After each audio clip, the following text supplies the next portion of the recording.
The following may contain offensive language, adult humor, and or content that some viewers may find offensive. The views and opinions expressed by any one speaker does not explicitly or necessarily reflect or represent those of Mark Radulich or W2M Network. Please listen with caution, or don't listen at all. Hooray for Hollywood, where stars are living large, in mansions with their servants and their credit cards in charge, with fame that's fleeting, but the egos never change, where everyone's a genius, except the ones who really arrange. Hooray for Hollywood, where the scandals always sell, where every whispered secret is a new tabloid's tell. Oh, how we adore the endless red carpet galore. Hooray for Hollywood, where less is always more. My dad went and saw the new Refn film this weekend. Oh, God, what a terrible way to start a sentence. And here's the thing about it. He hated it, by the way. In fact, I can tell you exactly what he said. I didn't even know Refn had released a movie. I thought he was dead. Yeah, I was close to making you review it, and then there's just other stuff that needed dealing with. So I figured, you know what? We don't have to be the network that does all Refn all the time. But that's a very quick way to start, like, increasing the national susceptibility to suicide. Minimal dialogue, acting range, virtually non-existent, inkling of a plot, sets, and costumes designed by an autistic 8-year-old boy. Bloody violence, symbolic of something. I'd say the ending made no sense, but that would imply a plot to measure it against. I can only guess it got in the film feasible because there weren't enough films to fill these days. My response to him, Refn is a weird director, and generally his stuff is well received, though I'm not the least shocked he didn't appeal to you. Won't argue that. Thought the New York City Museum of Modern Art was total junk. Won't disagree with that. My father, ladies and gentlemen. So what's the title of this thing that Refn did? The new Refn is Her Private Hell. I have not seen even an inkling of a trailer for that. So, okay. Yeah, neither have I. I actually only know of it because I checked the Wikipedia page. Ladies and gentlemen, boys and girls, children of all ages, you are listening to a Rad Religion Broadcasting premiere podcast, Damn You Hollywood. And now, here's your host, the Eggy Mule to my shorty Boyd, Robert Winfrey. Once again, you've made a reference I do not understand. So, I don't know why it got into my head. It's a bit from the Wire. As a matter of fact, when Jesse and I did our review from I think it's part of the reason why it's slummed in my head is I just did all the prep work for the next sessions, which is the entirety of From the Corner to the Deuce. So when we did those reviews of the Wire, okay, you mentioned that like each verse is going to be one of the reviews, and each one is going to be done in a different style. No. I said it was going to be set to Paradise by the Dashboard Light. Okay.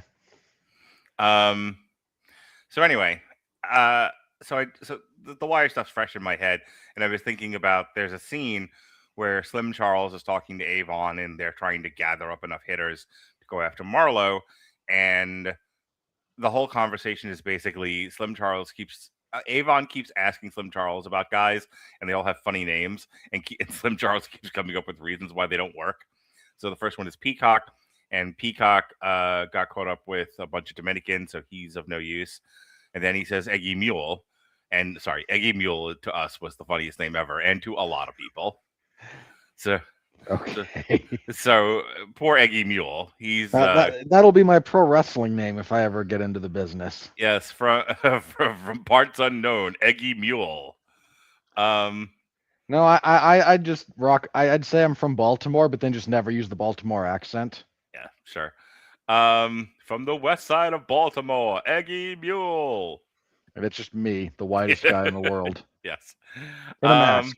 In a mask, sure. So Eggy Mule is in prison for 5 years in federal prison. And then if you get to Shorty Boyd, and Shorty Boyd cleaned his whole act up. ACK, ack. He cleaned his whole act up. Mm-hmm. Mm-hmm. So I'm in prison, and you're getting your life together. That is correct. That's about the size of it. It was my intro, and you have to be Eggy Mule. Okay. All right, Eggy. What are we talking about tonight? Well, Shorty. Tonight, because there was nothing new that we were really going to tackle, we are going back a couple of weeks to the release of the latest entry into the Evil Dead franchise. This is Evil Dead Burn. Yes, sir. Yes, sir. Yes, sir. And Slow Chemical was featured not at all, much to my personal disappointment. Evil Dead Burn is the 6th entry in the Evil Dead franchise and sequel to 2023's Evil Dead Rise. Directed and co-written by Sébastien Vaniček and produced by Sam Raimi and Rob Tapert. The film stars Souheila Yacoub as it stars no one. Pig hostage number 1 as grieving widow who seeks refuge with her late husband's family at a secluded house. With their union becomes nightmare as one relative after another is transformed into a Deadite. Tandi Wright, Hunter Doohan, Luciane Buchanan, Erroll Shand, and Maude. And then there's Maude Davey round out the cast. The project was announced in February of 2024 with Vaniček co-writing the screenplay alongside Florent Bernard. After the title was revealed in December of 2024, casting began in May of 2025, followed by production in New Zealand from July through October. Evil Dead Burn opened in France on July 8th, 2026, and in the United States on July 10th, same weekend as Moana. Released by Warner Brothers domestically and Screen Gems internationally, the film earned positive reviews and grossed $63 million worldwide against a $20 million budget. So Warner Brothers is still going out of business. So we have a comment here, and I'll address this because it's not stupid. If you did Evil Dead, I believe they're asking if we've. Yeah, I was actually getting to that. Long ago and far away, Sean, Gavin, and I covered the Evil Dead trilogy, Evil Dead 2, and Army of Darkness. The Medieval Dead. I'm still mad they didn't let Sam Raimi use that title. We have not done the who did the 2013, not who reviewed it, but who directed the 2013? Oh, what's his face? Crap. Zack Snyder or No. Hang on. What zombie franchise did Zack Snyder do that everyone says I shouldn't watch because it's too scary? Zack Snyder? Or is it the other way around where everyone's telling me don't see the 2013 Evil Dead? That's too gross. The 2013 Evil Dead would be a bit much for you. It's the most graphic of them. Hang on. Where is... Fede Alvarez directed Evil Dead. Okay. And you kind of know him. He also directed Alien Romulus. Okay. The Girl in the Spider's Web, the first Don't Breathe movie. What's the zombie movie? Not Army of the Dead. That one was fine. But wasn't there like another like zombie franchise that Zack Snyder did that's like Snyder did. One of his early ones was a remake of Dawn of the Dead. Maybe that's what I'm thinking of. Stars Ving Rhames is in it, among other people. Anyway, we've never talked about it, but we did do Evil Dead Rise when that came out a few years ago. I mean, the 2013 Evil Dead does predate the podcast just a little bit. A little bit. By a year or two. So we did Evil Dead Rise. I'm not going to bother reading our notes from it because there's not that much to say. It was one of my favorite movies of that year. Funny enough, I was watching this one. I don't want to jump ahead into the craft review just yet, but I do. But if you'll allow me, let me say this. I'm watching this and I'm just like, oh, this movie takes your trauma and decides to turn it into a zombie outbreak. Okay. And I fed that line to the ChatGPT, and the ChatGPT can't tell you how much I hated that direction for this. Well, that's the thing is the ChatGPT was like, "Yeah, so did the first one," and then I went, "It did," and then I sent it my notes. I sent it our transcript, and he was like, "I can see why you don't remember that because you never talked about it. All you talked about was the sound design." And I'm like, "That's very true." I talked about that the mom looks sexy even as a Deadite. That I think the movie largely worked because it was this family dealing with traumatic injury that occurred to this family, but mostly also because the family was dealing with the fact that their mom had been turned into a Deadite and they were stuck in the apartment that was falling apart. Yeah, And that's what Evil really Dead worked. Rise is not about trauma the way this one is. Well, that's again, and I don't want to go too far ahead, but I think like they took the idea of the Evil Dead Rise and then just multiplied it by 100 to the point of making what they did with Evil Dead Rise ultimately ineffective. Like, this is someone saying, hey, Enter Sandman's a really good song. Let me take what's cool about Enter Sandman and crank it up to 100 and rip the knob off. And then, and see if people like it. And then it just sounds like an AI-generated metal song. It's a whole thing about that in the back of my head, but I don't want to talk about it. There's something to be said, Mark, for the fact that somehow the horror genre kind of, not entirely, but a large chunk of it has been completely stymied by the Babadook. Because now everything is just trauma and grief, and every monster is a metaphor for that actually came up during our Evil Dead Rise review, is that we say over the course of the 2 hours so that we had that review that everyone has taken the wrong lessons from the Babadook. Yeah, and Evil Dead Rise didn't quite lean too hard into it, which was smart. This one does the opposite and is not smart. Yeah. So that's it. I wasn't looking forward to this. I'll tell on air now the story I told you off air. Lucy asked Ricky if she could be in the show yet again, which is my girlfriend. Only this time Ricky went, well, the cannibal corpse is coming to be on the stage. So my girlfriend typically does not go with us to the movie. She's either doing stuff or she just doesn't want to go. But she was feeling a little left out of things and wanted to be more part of it. And I'm just, and the rule is, like, you can be as part of anything that you want. You can't ruin it. You can't complain. And you're doing what we're doing, not you can't decide to do what you want to do in the middle of what we're doing, which I don't think is unreasonable. So I said, look, we're going to see Evil Dead Burn. She likes horror, but she only likes a certain kind of horror, and she definitely doesn't like graphic and gross. I think I told you what her Hereditary was like her favorite horror movie.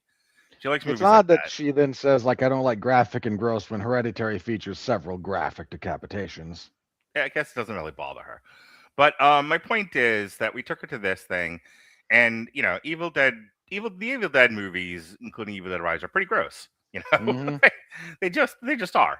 You either accept that.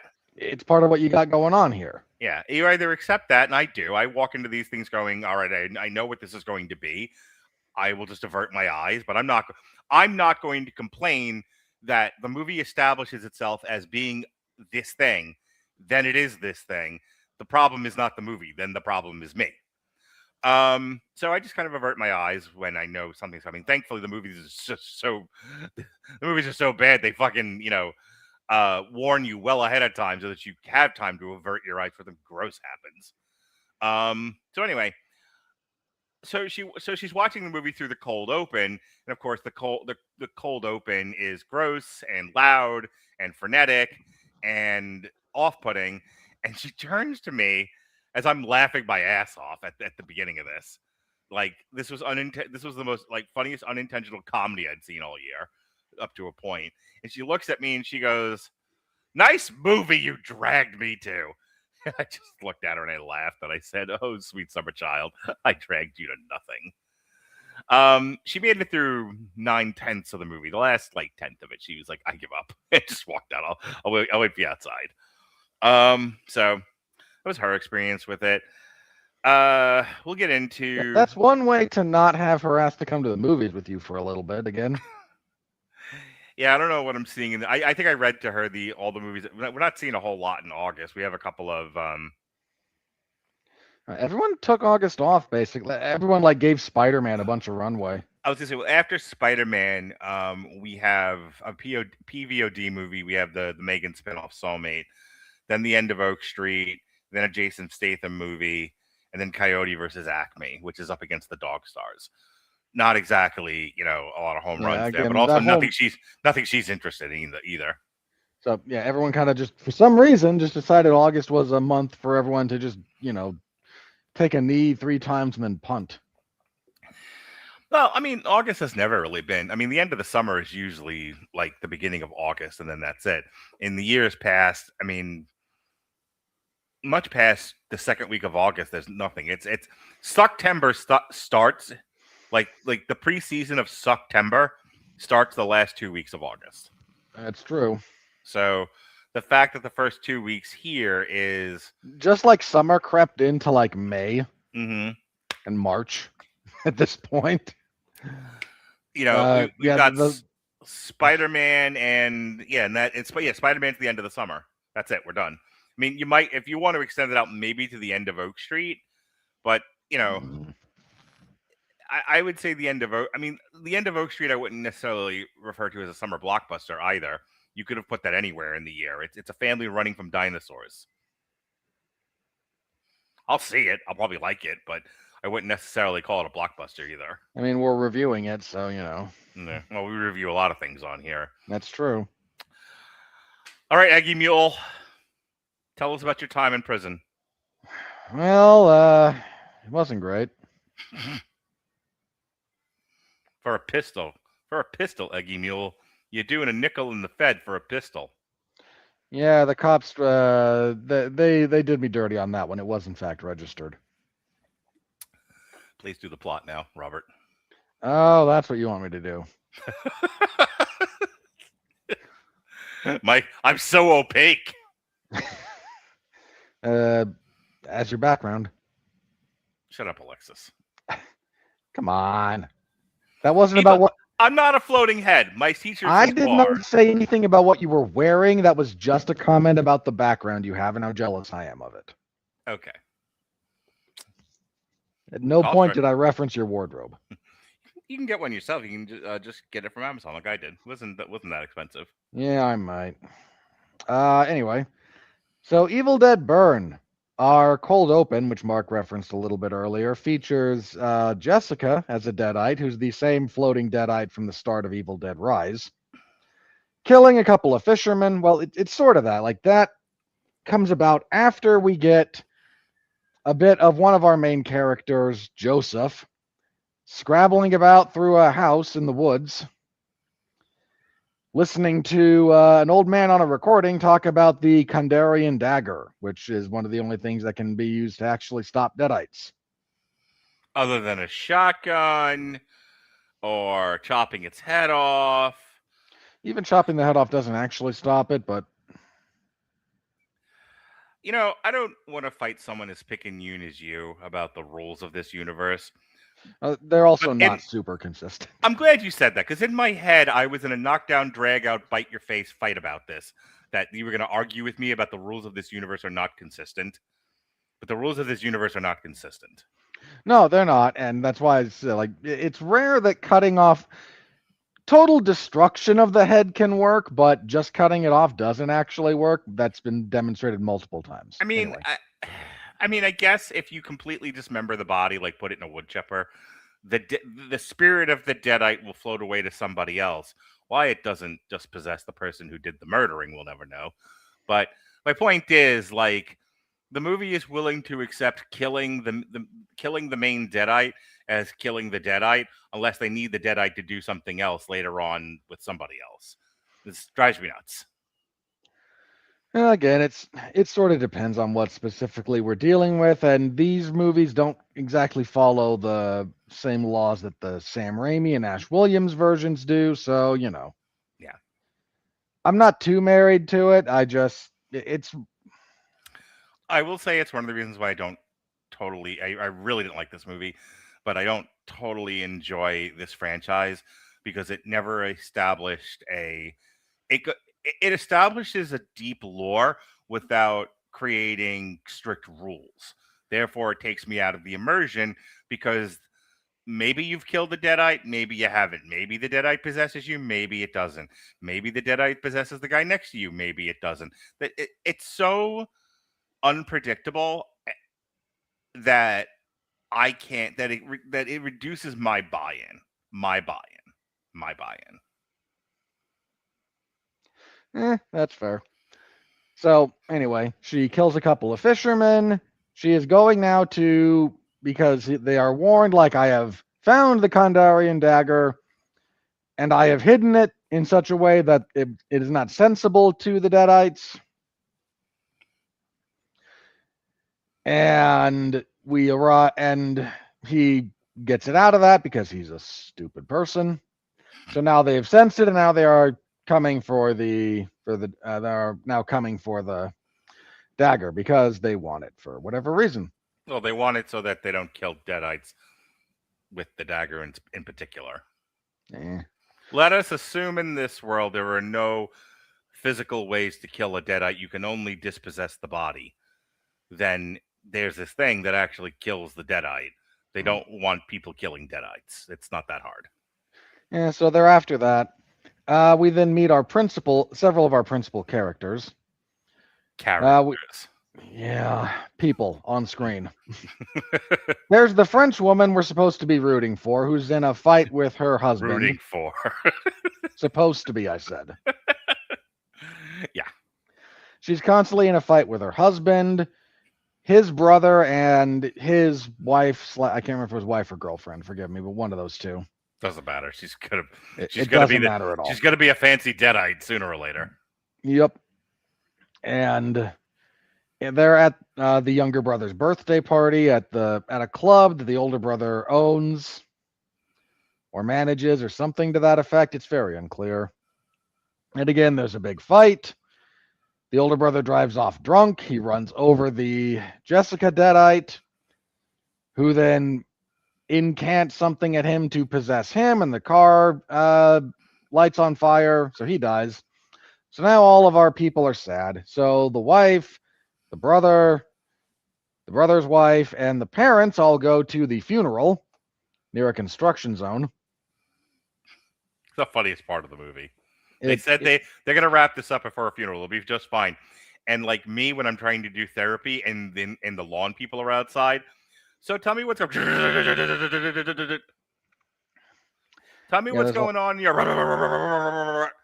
There's a lot of that. Yeah. And nobody really likes the French woman because she's French. Go back to reffing where you belong, you whore.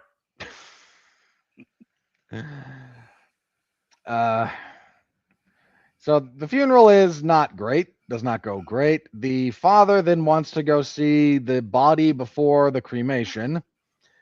One of the funeral directors then violates several laws to allow him to do so. And at that point, the possessed Will kind of throws a possession at the dad that takes a little bit to take over, but they all go back to the house that the younger brother's been staying in, which has all gone to hell since he's been there because he sucks, as previously established. Everyone in this movie sucks. And tensions arise. We meet the grandmother, who is missing a leg, presumably due to diabetes. She's also got memory issues. Later on, she's going to have a conversation with the Deadite and Robert Aloysius Winfrey III. Fourth. Otherwise my lineage goes back further. Otherwise known in the hood as Eggy Mule.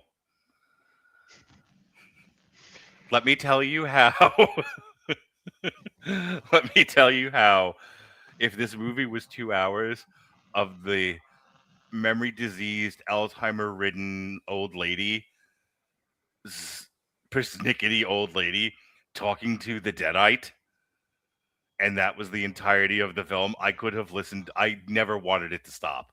I got too little of the Deadite and the Alzheimer's woman. I wanted that to go on for 2 hours. I wish like the curtain had raised, they introduced them like the two old men from the Muppets, and it's just them having a conversation. I don't think it could have sustained 2 hours, but I don't disagree with you that we could have done with some more of that. Just give them the Rush Limbaugh structure. Hand them a stack of news stories and have them respond to them. When the Deadite fucking poked her in the head and said something's broken in there, I fucking root beer right out of the nose. I fucking died. please continue. But this is a terrible movie, but that was the highlight of it for me. That was up there. That was definitely up there. So the father gets more and more possessed. He winds up. Crud, he gets injured after a dinner that is, the dinner from hell. He gets hit with a bottle or something, and everyone goes, oh crap, we have to get him to the hospital. So the son and his wife. Isn't this when he stabs the dog with the corkscrew? He does stab the dog with the corkscrew repeatedly, Right. yes, and then somebody whacks him with a bottle. Well, then he goes after somebody at the table, and then they take him out. So while he's injured from having been taken out, rather than call an ambulance, they decide they're going to transport him to the hospital or some shit. Yeah, something like that. And that's when his full possession takes over. Yeah, then in the car, which is maybe the only genuinely worthwhile full sequence in this movie, he causes the car to wreck, because of course he does. Then this possessed father proceeds to attack his son and his daughter-in-law, repeatedly nearly kills both of them, does in fact kill the daughter-in-law in a pretty gruesome way. And the son runs away like a coward because, once again, everyone sucks. So he runs back to the house where the grandmother, the French girl, and the mother have had minor arguments about the nature of family, life, the universe, and whatever. Because that's really what this movie needed. So the son shows back up and he goes, boy, something went wrong. And then his wife, now possessed by a Deadite, shows up, says some spooky stuff. We get into a fight. The dad shows up on the outside and proceeds to shoot himself repeatedly in the head as a demonstration of I can do whatever I want. Yeah, he's kind of a scarecrow at this point. But for some reason, can't come in until he's invited, I guess. You have to invite the vampires in, don't you understand? And so there's a big fight. The dad gets involved. The dog's now possessed by a Deadite. The mom winds up kind of possessed, as does the grandmother. This all leads to a big fight between the dad and Joseph, which he loses. The French chick finds a bunch of daggers up in the attic, and one of them's got to be the Kandarian dagger. So Joseph stands around quite placidly while getting stabbed by the different knives. Like, nope, not that one, not that one. Nope, you're getting warm, colder. Try again. Nope. Colder, warmer. Nope. Shouldn't you be trying to kill me? Nah, I mean, you'd think logically, but no. Eventually, she finds the right knife and kills him. She goes down after Polly, who cuts her own leg off with a piece of glass. She loses the dagger briefly. I honestly think that's what did Erica in, was the old lady trying to saw her other leg off with glass. I got a laugh out of that scene. The look on the old lady's face, she looks up like, oh, you've got that and you're coming down. Like, it doesn't change. Like, oh. Yeah. She gets into a big prolonged fight with the mom and dad. She kills them both. There's a really nice decapitation sequence, because you got to have at least one of those in the Evil Dead movie. She ultimately wins, stabs the dog, burns the house down, but then her abusive dead husband shows up as the burnt corpse. Because it's really important that you confront your trauma, Mark. It's very important that you confront your trauma, Robert. So there's a big fight between those two. She eventually stabs him with the dagger and crushes his head. She's all beat to crap at this point. Not covered in blood, though. Very big missed opportunity to just drench the woman in various fluids. As with every other Evil Dead movie, I was like, what are we doing here? Yeah, I know. I was sorely disappointed. Sorely. Yeah. So she then hangs out in the middle of the road until the paramedics show up, because somebody must have called somebody about something. There's an awful lot of ruckus going on at the Smith house. All so that she can just look at the paramedic, the black female paramedic, and say, my ex-husband did this to me. Because this is the relevant point of the story. And Emerald Fennel walks out to hand her an Oscar. In a mid-credit scene, Polly escaped the blazing inferno of the house and scratches a random hiker in the woods despite crawling around on her hands to pass on the curse. And in a post-credit scene, the funeral director who didn't die, the other one, comes back to the funeral home.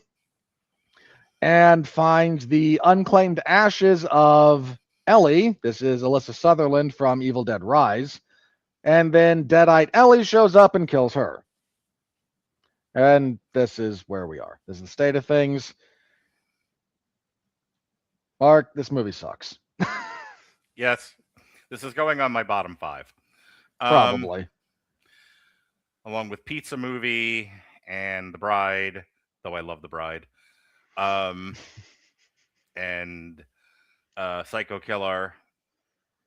Yeah, it's going to be interesting. It's going to be an interesting bottom 5 by the time we're done here. I'd like to talk about Evil Dead Rise for a moment.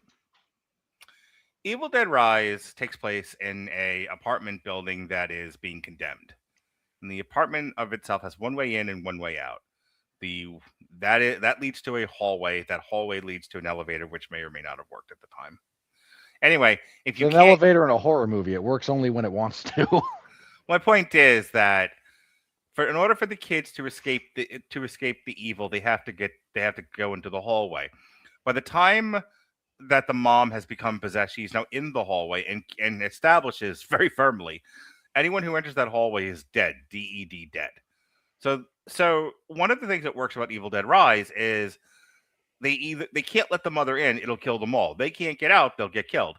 So they have to figure out a solution to the problem of what do we do about our deadite mother? How do we get out of this mess? Given that there are no options. Okay, that all works for me. What I don't like about Evil Dead Burn, among many things, but the biggest thing is that it takes all the beats. It takes all the beats and most of the meats. And as I said to Robert before the show started tonight, takes all the beats and all the meats and puts them in Evil Dead Burn, but then cranks the volume up to 10 and rips the knob off.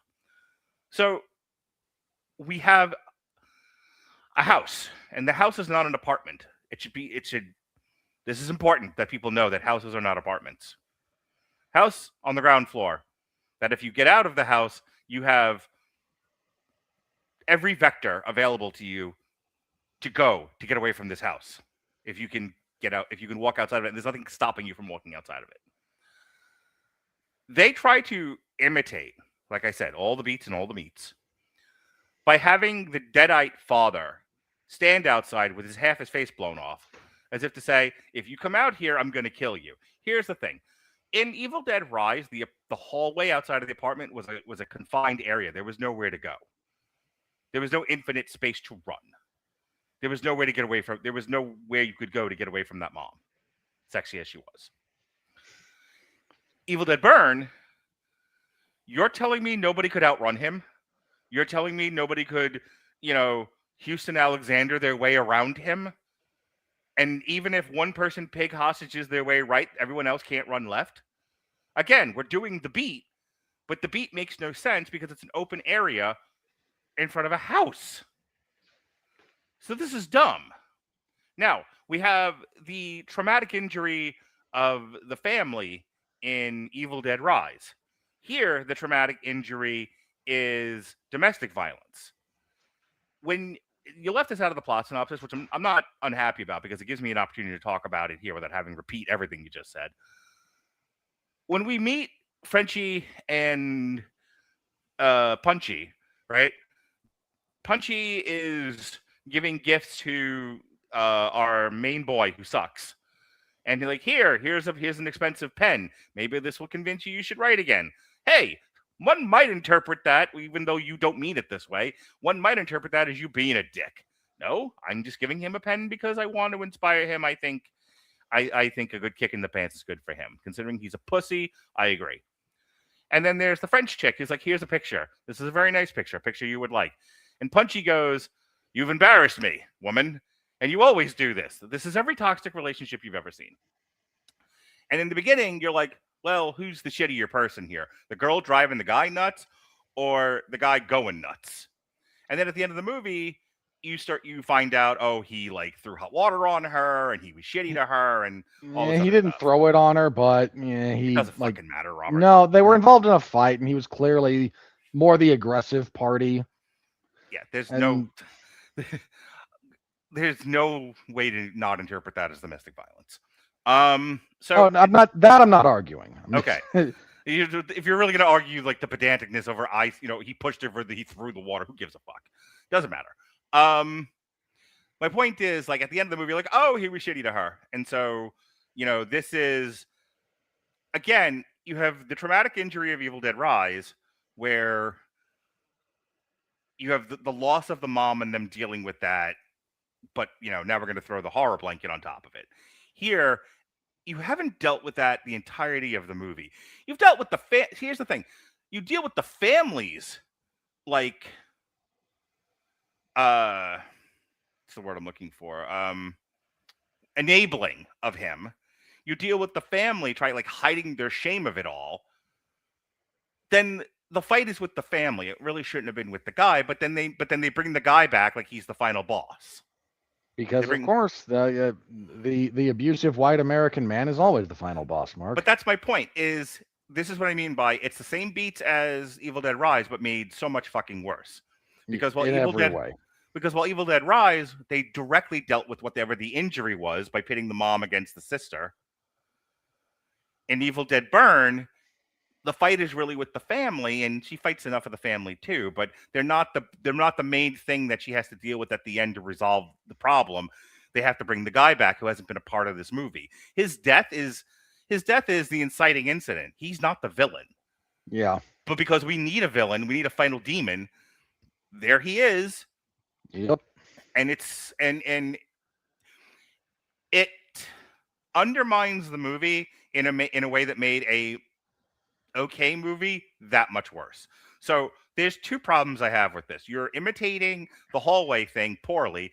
You're also imitating the confrontation with the traumatic injury poorly. Yep.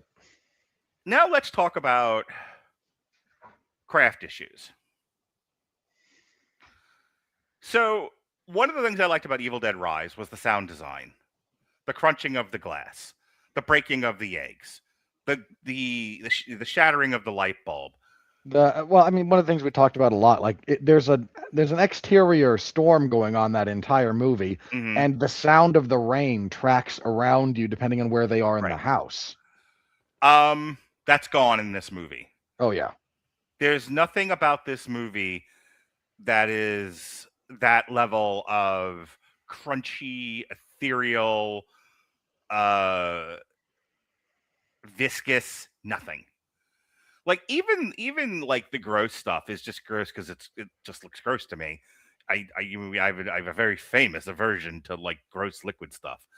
But like in Evil Dead Rise, there's eating of glass. There's different things. There's how the mom even looks as a Deadite, which I joke about because the woman has a hot like body to her.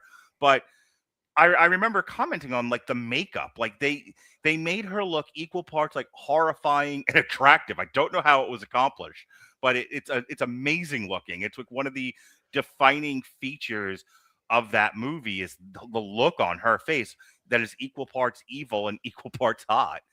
There's nothing like that in this movie. There's no imagery that stays with me. What stayed with me was some funny parts. Like the girlfriend who becomes a Deadite interacting with the grandmother is genuinely hilarious. The Deadite's dealing with someone who's got Alzheimer's or some other form of dementia. Like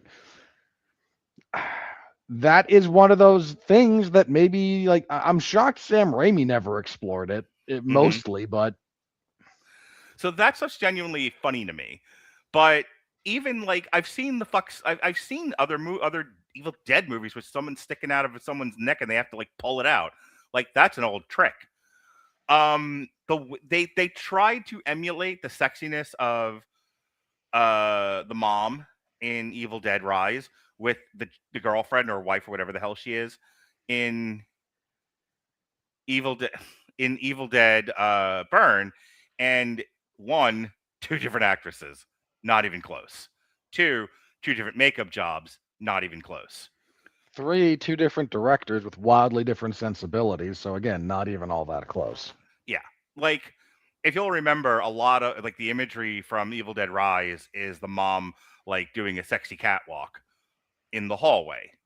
And their way of imitating that and emulating it is when she walks in, takes the thing out of her neck, does a sexy walk, to the candle, drinks it, and does and says the Aristocats. Like, what the fuck are we doing here? So, you know what I mean when I say that? Like, it was very much like ta-da. And which brings me to the last thing I wanna sorry, the guy screaming in the comments. Fuck Paramount for no Mermicorno Starfall season 3. And then he yelled at me to notice my comment. Okay, I've noticed your comment. You are seen. You are special.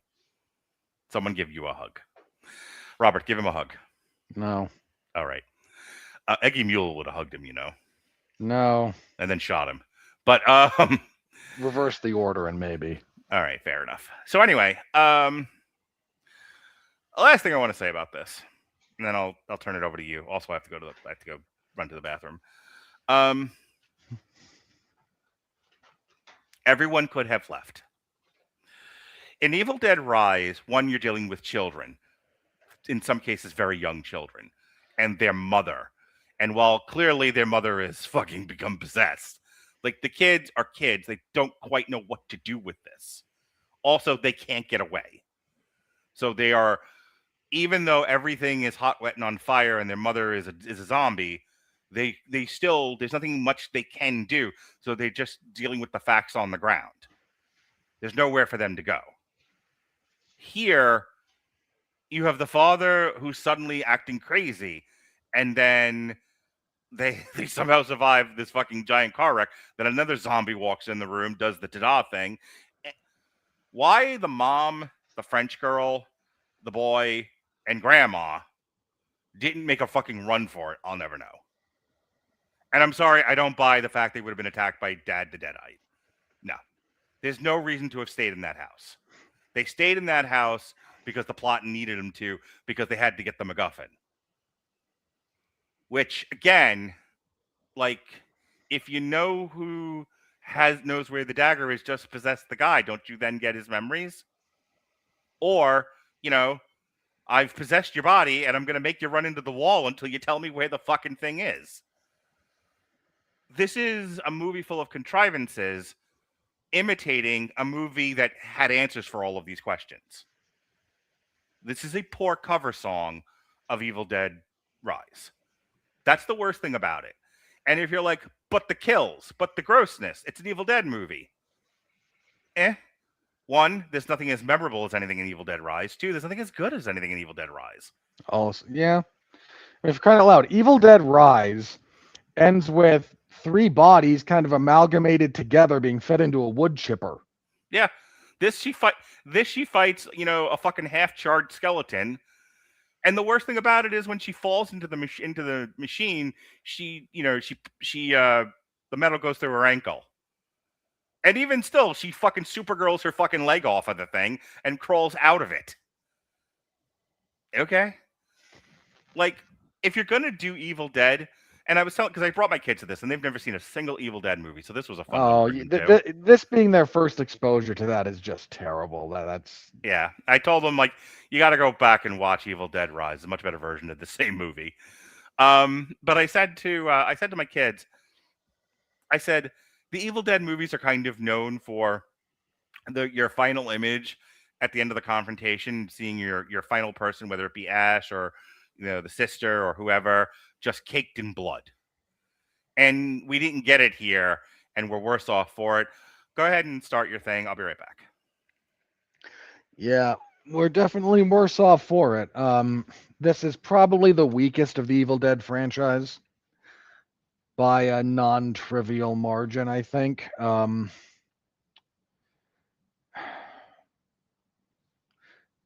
There's a handful of just blatant misunderstandings about what you should be doing with an Evil Dead movie. And there's plenty of space to play within the world of an Evil Dead film. Part of the problems, there's a segment of the fan base and the marketplace larger in particular that struggles with these movies when they're not just goofy. And I understand that, but if you don't have Bruce Campbell, trying to do these goofy is, and when I say Bruce Campbell, I don't necessarily mean literally Bruce Campbell. you need someone like that who can kind of sell in equal parts the horror and the humanity and the tenacity and the utter ridiculousness of everything that's going on.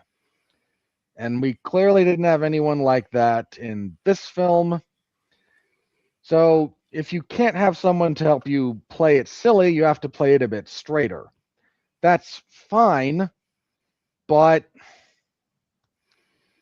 you then have to like deliver something when you do this as a straight horror movie that you can't quite get anywhere else. And the notion that, well, there's a couple of gross kills, like, yeah, that's not like gross kill is the big category. There's a subcategory of like Evil Dead style gross kills. My kids could not stop comparing this to Terrifier. Okay. Hear me out on their, without having seen Terrifier, but they were like, Terrifier is a collection of gross kills. All Yes. this was a collection of gross kills, and they're not nearly as gross as Terrifier. Like, they look Not like, even close. What's hilarious is my daughter had like struggled with it, but she struggled with it for some internal reasons, and some of the stuff in the movie really bothered her. But in terms of like with the actual like grossness of the movie, they were like, "We've seen Terrifier. This is bullshit." And the thing about Evil Dead is, it was funny. They were like, "What is an Evil Dead movie?" And I'm like, "Well, it's a zombie story, but the zombies all have borderline personality disorder." And so it's a lot of gaslighting, But that was the thing. That's what gave the Deadites a lot of personality in the first 3 Evil Dead movies, is that they truly fucked with people. Yeah, they're not just mindless. They're not mindless Right. zombies.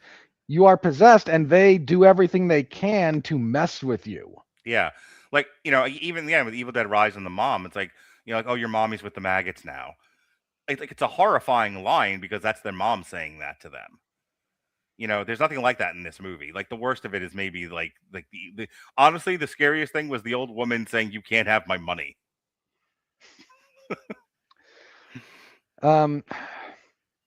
Just speaking of the you also try to get a couple of like iconic or at least memorable bits of visualization that stick with you. I mean, the best looking stuff from this is maybe the Jennifer Deadite early when her head falls off and is just kind of sitting there still talking to the poor guy stuck upside down in the car that's about to catch on fire. That's the last time this movie feels like an Evil Dead movie. Yeah. Is when like, oh yeah, it's you. You're close enough to what we're gonna do, and then head slowly falls off and rolls, and then just sits there, and there's still somebody talking to you, and they're still saying terrible things, and you're stuck there, and like that's an Evil Dead sequence. And there's nothing even close to like that in the rest of the movie. Oh, he falls backwards onto all the cutlery in the sink or in the dishwasher. And then he's fine 5 minutes later. Like, you got to commit to that one way or the other, and you don't. Yeah. The rotary saw decapitating I was gonna say it was played like Mick Foley falling on tacks in King of the Ring. Yeah. The rotary saw decapitation in the chimney was kind of cool, but we also didn't see enough of it. By the way, did you notice that when her face was being pressed into the rotary saw to the point where it looked like it was like cutting her face and cheek, and then 2 minutes later, when they need her to be a hero, the injuries are gone? Yeah. No continuity. No. So you've got a distinct lack of like Evil Dead style kills, Evil Dead style iconography. The Deadites are, as a personality force, are kind of misunderstood here. They're a bit too singular. They're not funny. They're not engaging. Like you get a couple of bits where the people are like being possessed and slowly turning, and those can be creepy.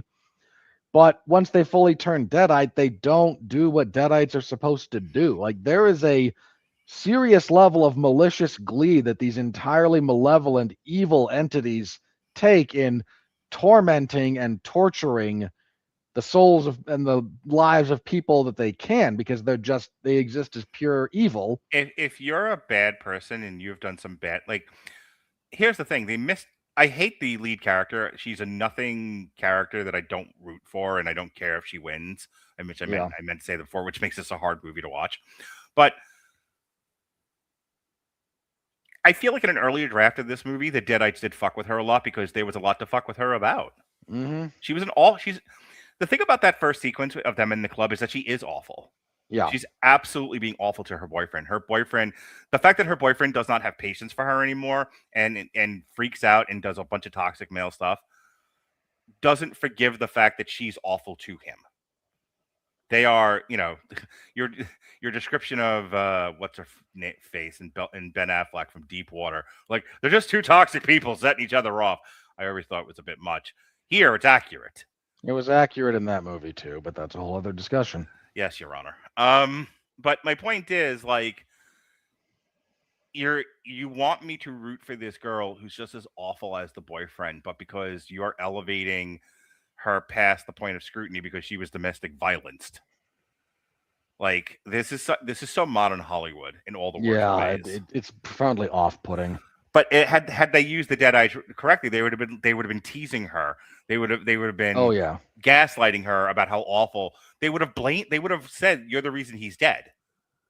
And there would have been a lot of they do that like once and it never sticks. Right. That's the point that I don't even remember it. Like, there should have been an entire sequence dedicated to making her feel like she's the whole reason he got into that car wreck. Yep. And they just leave it all. They leave all the meats on the table. Yeah, just missing softball after softball after softball with this movie. Yeah. And that kind of gets to one of my big, like, conceptual problems with this film. This movie really did need Lee Cronin back because he understands a couple of things about what's going on with the Evil Dead franchise that this director just didn't. There's always a tension with the Evil Dead movies. Again, like this weird balance between horror and comedy, because those two things are very closely linked to each other. Like the line between those two things is very, very soft. Yes. The line between A Nightmare on Elm Street and There's Something About Mary, thin. Yeah, it's certainly like Dream Child. Mm-hmm. Thin. So you have to have a deft hand at playing with that space, because let's not pretend that there's not some of those sequences in Evil Dead Rise, that's the most recent one we're comparing this to, that have that slight bit of awkward laughter. Like, there's not a lot, but there's a couple. Like, you see the implicit humor. Yeah, I laughed at parts of this film and then had to look at my kids and go, it's fine, that's what these movies are. Yeah, there is intentionally a lot of humor kind of injected into these. Unfortunately, again, you're dealing with a director who doesn't seem to have comedic sensibilities. Mm-hmm. So they're kind of absent. So that tension is gone because there's no tension to try and navigate. I almost guarantee you, when they have the dead-eyed girlfriend poking the old woman in the head and going, something's broken in there, was not meant to be funny. And which is insane, because if you've being around people with, Alzheimer's, dementia, that kind of thing, it is tragic and heartbreaking. But that kind of stuff happens because you need a release valve, and laughter is that. Again, like, conceptually, the other big problem going on here, and this is a real big problem with this movie, one of the like galvanizing central questions of the Evil Dead franchise boils down to, what would you do if the people if the people you love most in the world turned into monsters? Like, what do you do? Yeah. That's, again, like, this one of the central forces going on here. There's a great bit in Star Trek V where Cybok is taking everyone's pain, and he does it to Bones, and they show you him doing it to Bones, because a lot of time in Star Trek V he says, I couldn't help but notice your pain, share it with me, and then he just does it and they cut away. With Bones, they kind of have a little mini therapy session, and Bones admits that like his father was on some sort of life support, and enough was enough, and it was time to pull the plug. And like the next day, there was a cure, a goddamn cure. It wasn't the next day, but it was close proximity, close enough that this is clearly something that is haunting him. Right, and so had he only had more patience, had he only given it more time, he'd have saved his father. And this was a wound that has not yet healed on him. It's that kind of a thing. I wanted to give that as an example to what you said, where that's kind of the Evil Dead. Oh yeah, it's what do you do? I'm back on track now. It's what do you do if all of your family members become monsters? Well, you don't. The logical thing would be to kill them. They're monsters, except that they're the people that you love. And what if you can cure them? This is also the thing with Spider-Man No Way Home, where Doctor Strange is like, you have to kill all of these guys, like, or send them back. Send them back. You have to send them back to where they get killed. Nobody lives to see the next day in these fucking Spider-Man movies, except for Spider-Man. And Peter's like, no, I'm not sending them back to certain death. That's ridiculous. And like, what if we can save them? And so that's to compare both of those things, Star Trek V and Spider-Man, to Evil Dead.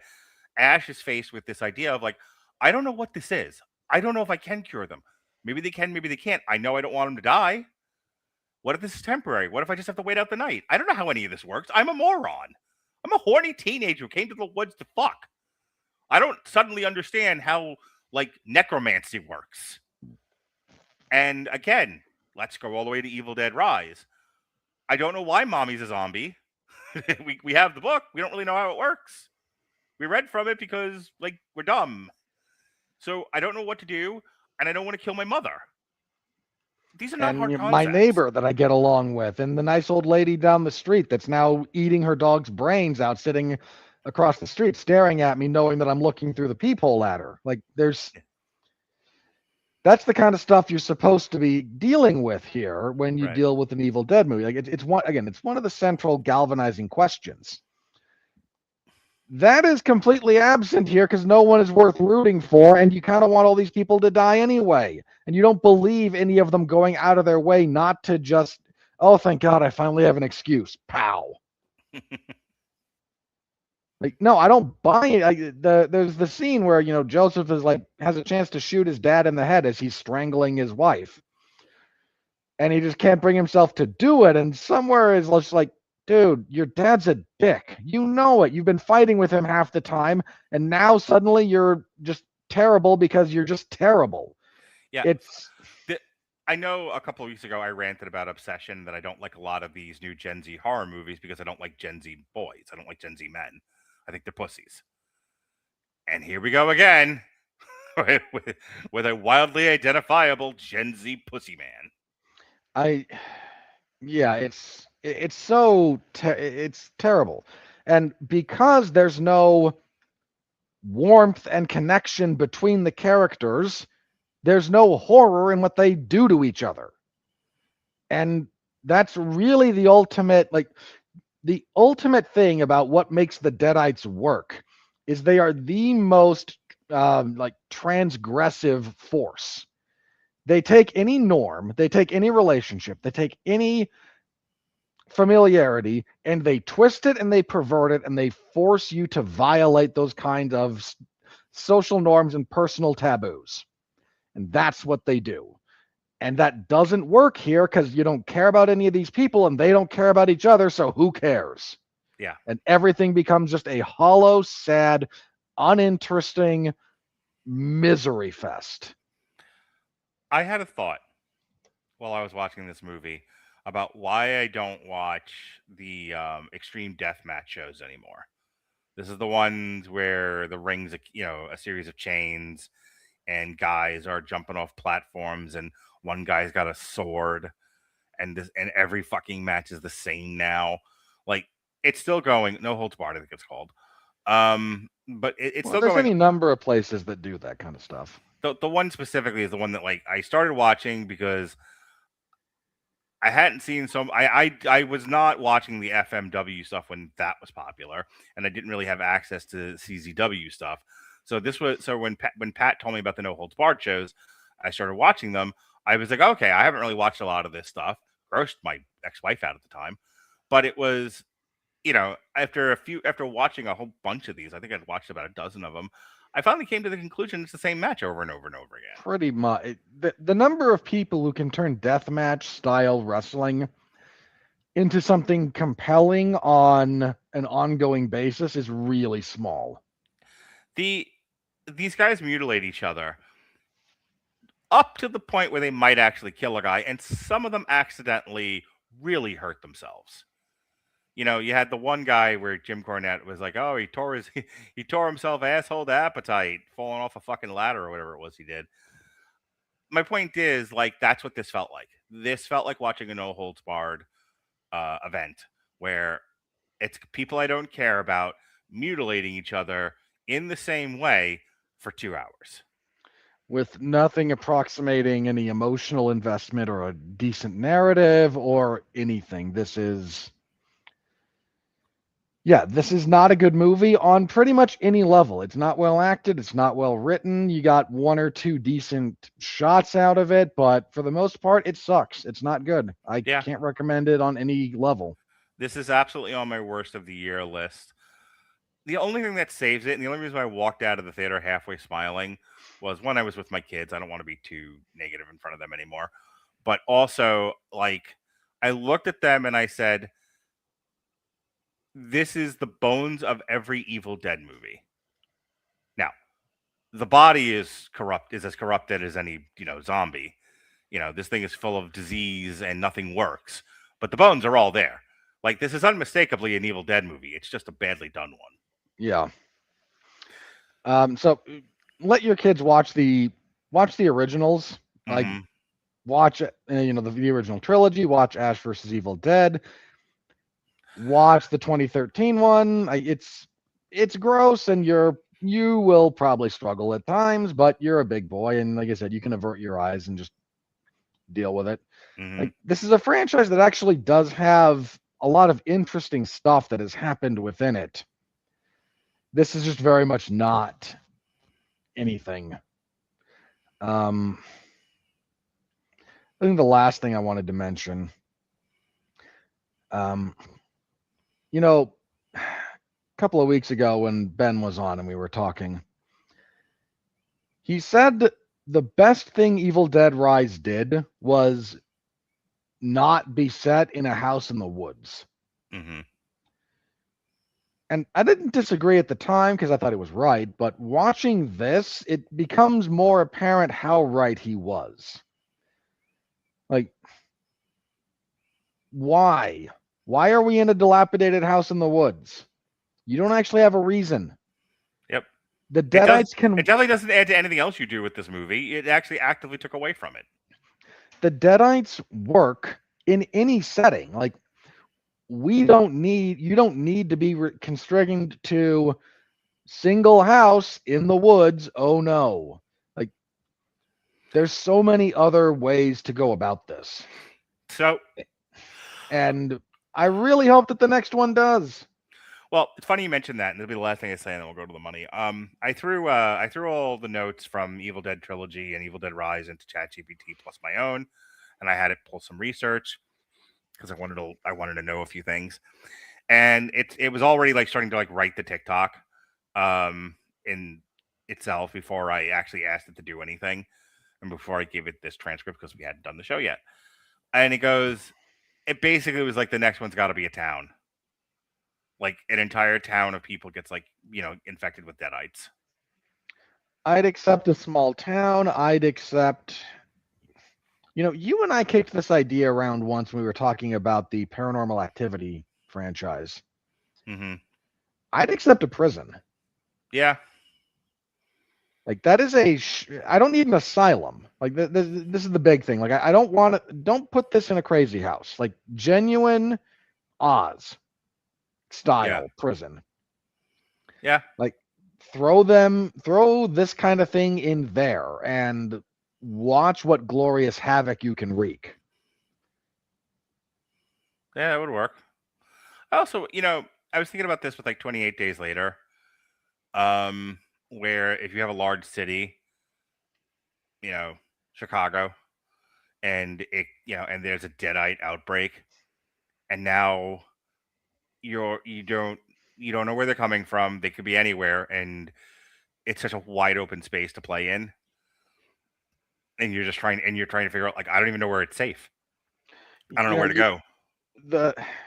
And if you want to be like this particular director and heavy-handed social commentary, it's very easy to set this in, certain parts of Chicago, certain parts of Detroit. You set this in Detroit, and the gag becomes no one can tell the difference.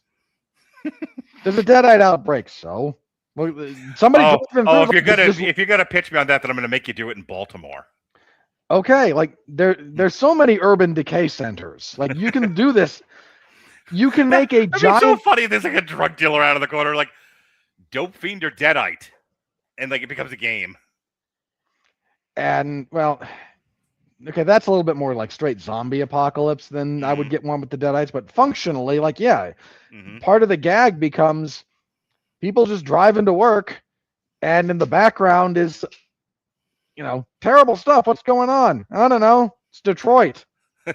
It's Baltimore. The cards will not save you. Like, there's ways to go about this going forward that I really hope I hope that they give this to filmmakers who don't feel so constrained and who don't feel like everything has to be a metaphor, because, again, oh no, suddenly the Deadites being a stand-in for domestic violence is just stupid. The Deadites aren't really a stand-in for anything. They're their own force, and the circumstances are what reveal these subtexts. Push back on that just slightly. Having a traumatic injury be the entry point for the Deadites works just fine. Yeah. Having the traumatic injury be the Deadites is a problem. Yeah, and that's what we get here. Yeah. It's Baltimore. I really want David Simon's Evil Dead. No. David Simon's terrible. You're terrible. All right. You're bipolar. I mean, come on. You could set this in like Louisiana. And come on. You can't tell me we can't have some fun in the swamp with the Deadites. Deadite gators. There's so much you can do, and we're just now the new game is Deadite or Cajun. Well, that's easy to tell the difference. Be serious. All right. Here comes the money, such as it is. We're in the money. We're in the money.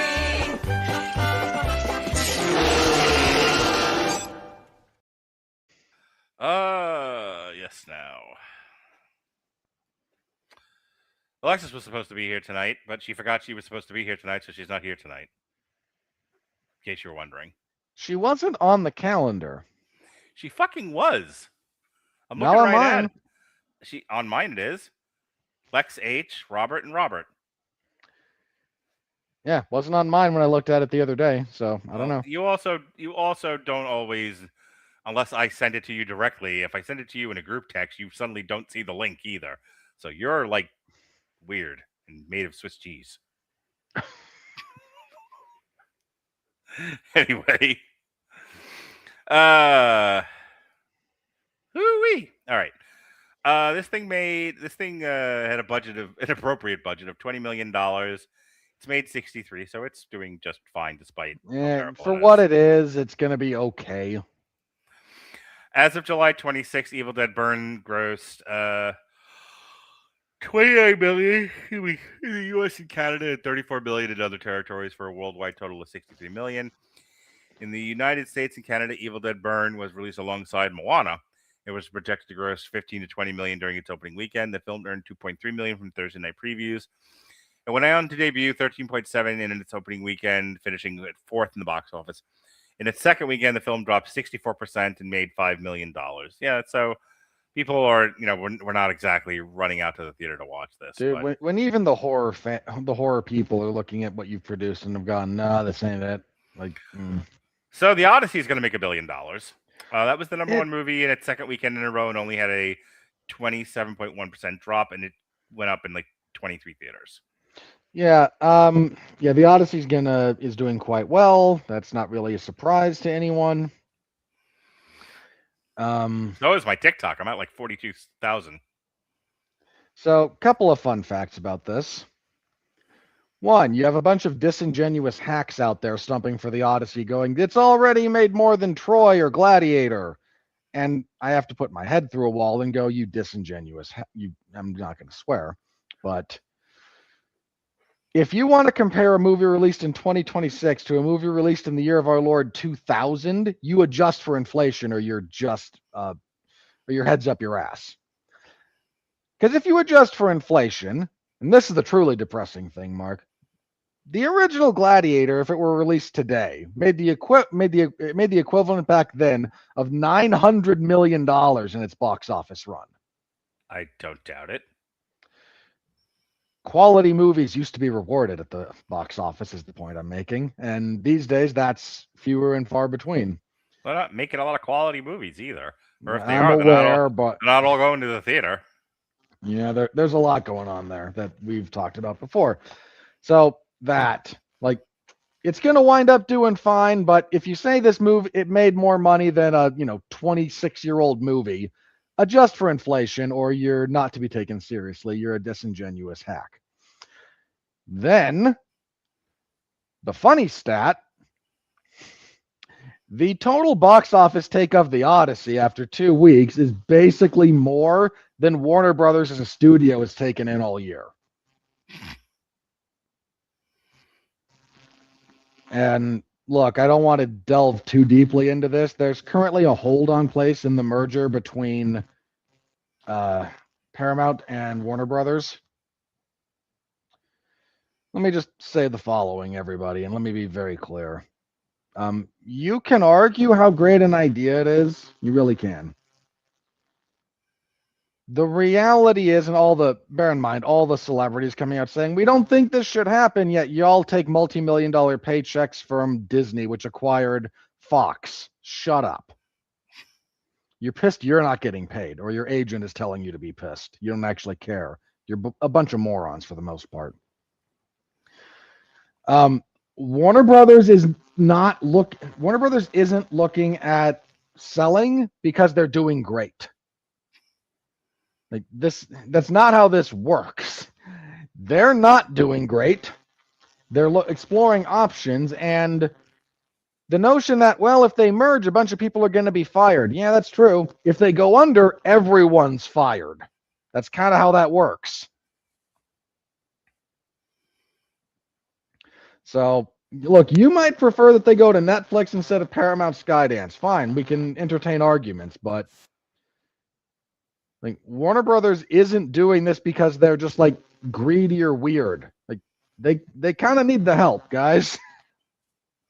Also, I don't know why we got on the Warner Brothers thing, but maybe I missed something that you said. But the Odyssey is Universal, not No. Brothers. The reason that got brought up is because Warner Brothers fumbled Nolan. Oh, yeah. And now Nolan has one movie in this year that's basically clearing their whole box office take as a studio. Okay. I got you. All right, let's get back to business here. Moana dropped from Moana stayed in the number 2 spot for its third week. It's continuing to bomb. Debuted at number 3. Toy Story dropped from 3 to 4. Minions and Monsters 4 to 5. Evil Dead Burn 5 to 6. Minions and Monsters, man, very quiet. I think it crossed it either crossed 300 or 400 million this week. We'll know in a moment. Yeah, we will. The Invite, which I've been told I should go see, is maintaining its spot at 7, 5 weeks out. Young Washington 6 to 8. Motor City debuted at 9. I believe it's an Alan Ritchson action movie. Obsession dropped from 8 to 10. Jana Nayagin debuted at number 11. Supergirl's out of the top 10. Not surprising anyone. Her Private Hell debuted at 14. Pinocchio Unstrung 15. Haunted Heist. It entered the public domain, and right away somebody had a terrible horror movie. Sheep in a Box debuted at 25. Banned in New Zealand and Wales. Manhunter, the re-release, debuted at 29. Gail Daughtry dropped from 18 to 30. The Piano, 34. The Piano's a re-release. A Sad, Beautiful World, the story of Robert Winfrey, debuted at 35. Dread, Beaten Blood, 39. Rosebush Pruning, the story of... Never mind. 42. And that was the weekend that was worldwide. Toy Story has crossed 1 billion. This is why we can't have nice things. It really is.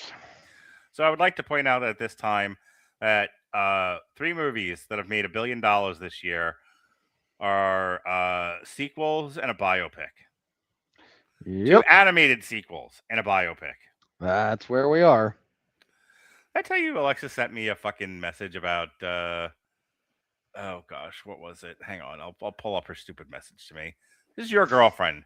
What's fucking wrong with you, Robert? Why you can't get to keep your women in line? Why do you keep assigning me partners, Mark? Because I'm sad and lonely. You and me both. Watching Masters, that's what it was. What annoyed me about this. Watching Masters of the Universe. Know how Robert called Super Mario Galaxy 10 TikToks in a trench coat? No, that's this movie. It just has the decency to fully admit it.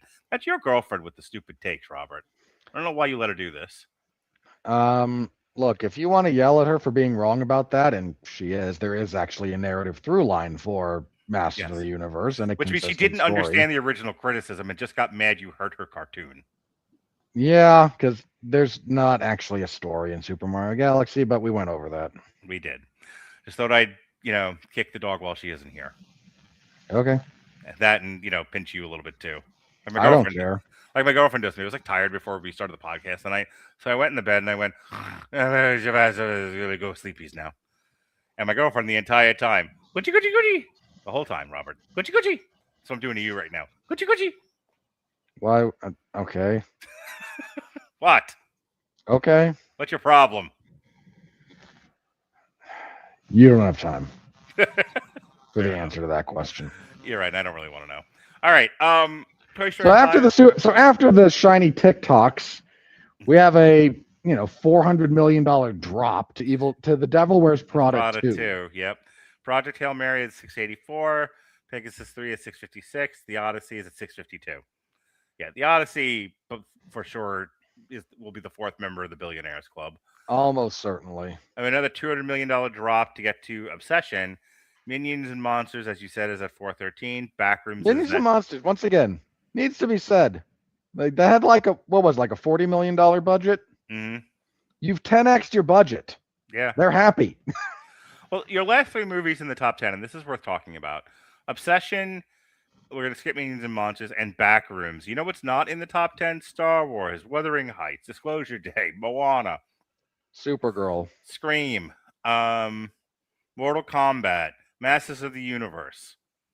I mean, and Evil Dead Burn is currently sitting at 38 between Crime 101 and 28 years later, The Boneyard.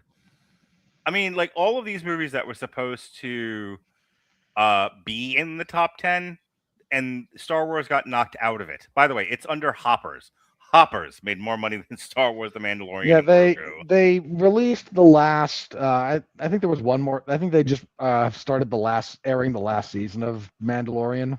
Mm. So what? There's a 4th season of The Mandalorian currently airing on Disney Plus. It's the last one. Oh, is it really? Because I thought that was the movie we just watched.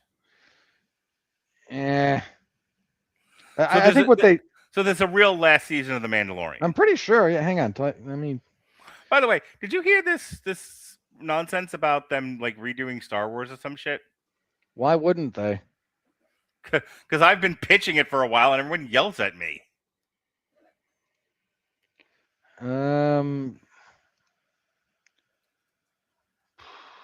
Yeah, but look, people yell at you because of course they yell at you, but hang on, let me double check that. Lucasfilm is not currently implementing a blanket franchise-wide recast of its core characters, but the studio's recently recast several specific legacy and supporting roles. Okay, none of that shit to me matters. Okay, I don't know. I mean, wait, did they really not? I don't know. I've heard conflicting things about what's going on with The Mandalorian. Okay.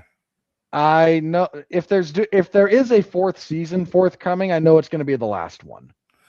All right, so the 50th anniversary project is what I'm referring to. For the franchise's 50th anniversary, Lucasfilm Publishing announced Triple Take, a creative reimagined retelling of the original trilogy. This will allow the brand to explore the classic stories from fresh, stylized angles rather than attempting a live-action cinematic remake. There you go. So it's a lot of animated stuff. I don't care. Neither do I. Behold, what has happened to Star Wars. Nobody cares. So I watched Wuthering Heights yesterday. And I watched Wuthering Heights because I am on a mission to make sure I watch the movies that people are talking about so that I can talk about them at the end of the year. But because I do TikTok now, I don't voice them on any of you in the hopes that we can drag a podcast out of it. I don't have to do that anymore, and that way I can spare the rest of you. So I watched Wuthering Heights, and I saw the bit with the corset, and I went, I don't understand. I don't understand why anyone thought that was sexy, or why women got wet in the pants when they saw it. Also, I didn't understand why Alexis had to deconstruct it. She's like, she's clearly standing on a box. I don't know if you know this or not. Movies aren't real. They make believe. The problem is, like, Wuthering Heights is supposed to be a real movie, like realistically grounded. I don't think that's what this director intended at all. So this is the broad that gave us Promising Young Woman. So everything Yeah, she again, does is she's suspect. terrible. Yeah, everything she does, and Saltburn. Everything she does is suspect. She's a monster. She's like the next George Lucas in terms of being like the great monster of cinema. But I'm willing to watch her movies and give them an open mind. And here's the thing: like I said, I didn't read the book, so I don't have that to compare it to. I also don't. I'm not particularly, like I said to you off air, I don't have as many toys as the rest of you anymore. In fact, I practically have none. And so you can't do anything to anything anymore and upset me. I've lost interest.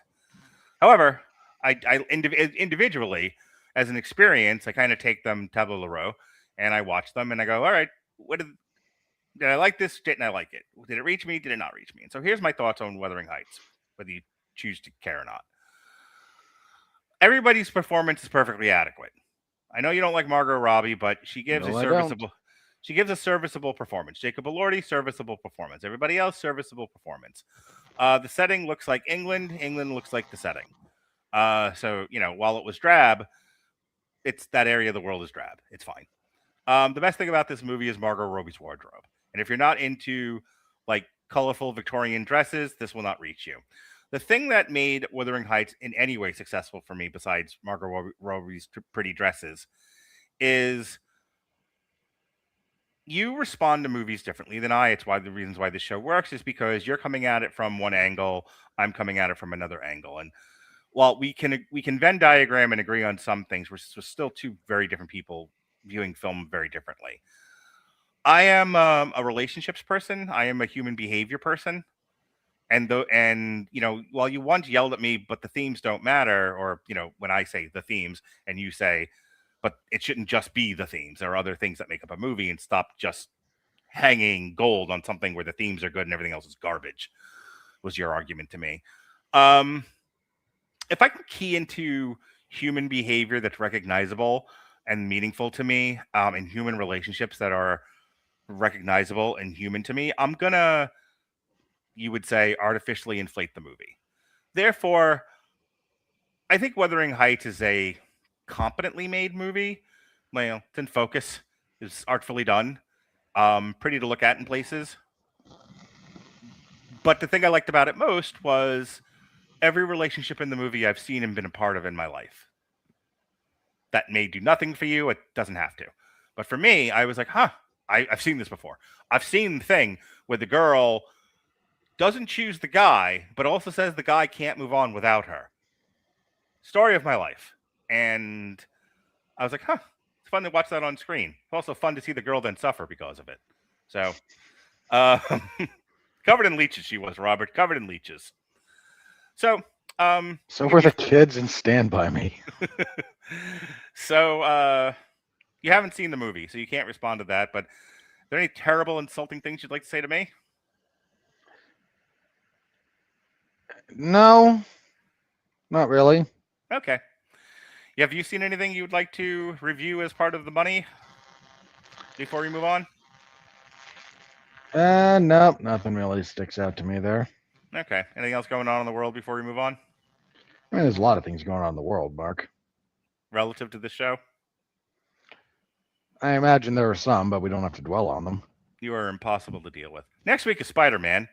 That'll be the #1 movie of the weekend. It'll probably. Dude, Spider-Man's eyeing like an $800 million opening. Is it really? Okay. Well, then it'll be the 4th member of the Billionaires Club. Unless it catastrophically falls on its face after like the biggest opening ever. I haven't. So months. I was trying to tell somebody this earlier, and they weren't getting it. I just stopped. But months before the Odyssey came out, the Angry Boys were making videos. People are already making videos about Doomsday. There's a lot of who cares and what the fuck, and they didn't build up Doom, and this looks like hot garbage. I know they didn't. I don't even want to talk about it. So already there's, we're gonna have like a 6-month campaign towards, Doomsday underperforming. You know what I haven't seen? Anyone's Angry Boy video about Spider-Man, and that's the point. No one's angry about it. Yeah, I have not heard it's bad. So I'm guessing the people who saw it don't think it's bad, or they would have said something by now. Yeah. Here's the thing: I haven't heard jack shit about this movie. There's been nothing to say. It's normally this part of the release schedule, we'd be talking about all the stupid stuff Tom Holland is saying, and Tom Holland's talking about the Odyssey. It was actually very smart to schedule those close enough together that Tom Holland in the news is not going to just word vomit everything about your Spider-Man movie. I certainly wish Peter Parker were gay. One of those things. Please pretend that Zendaya is attractive for 2.5 hours. No, I can't do it. So, here's what I'll tell you. It's the last movie of the summer. Like I said, we said about an hour ago, this is it. This is the summer blockbuster finale with Spider-Man. After this, we are moving into the fall season. This summer was a loser. Yep. There were only a handful of wins, and most of it was kid stuff. Everything that was supposed to be a big blockbuster failed. Mortal Kombat failed. Masters of the Universe failed. Supergirl failed. Star Wars failed. Like, there's no other way to look at this, and I don't really have a big rant lined up, but we who study the movie calendar year to year, we who have started this podcast just looking at the summer blockbusters, it used to be like the Mark McGuire home run derby, and now it's the Cleveland Browns or the Cleveland Indians. I know they're the Guardians, but I'm thinking Major League. Yeah, but the Indians made the Super Bowl, the World Series a couple of times too. Like, okay, we had a couple of Toy Story made $1 billion. They just your World Series. Yeah, it's you and I have been we've been saying this for the last like 3 years, but everyone's starting to run out of excuses. Yeah. And at this point, if you're still blaming COVID or streaming, you're lost. deluded. Yeah. You're a complete lost cause. And yeah, this year, I mean, Disclosure Day underperformed. Yeah, it was another loser. Supergirl, and he said bombed outright. Moana's bombing. Yep.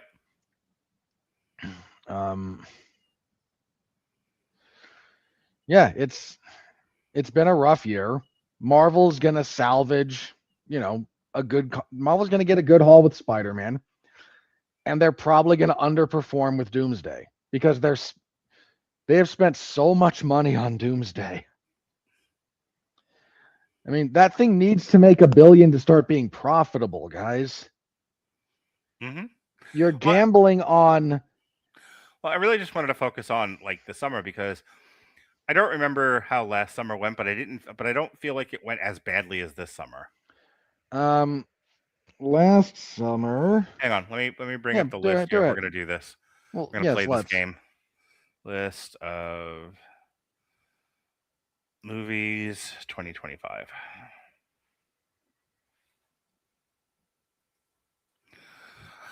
So the summer starts in May and ends in, like I said, the middle of August. So May. Thunderbolts.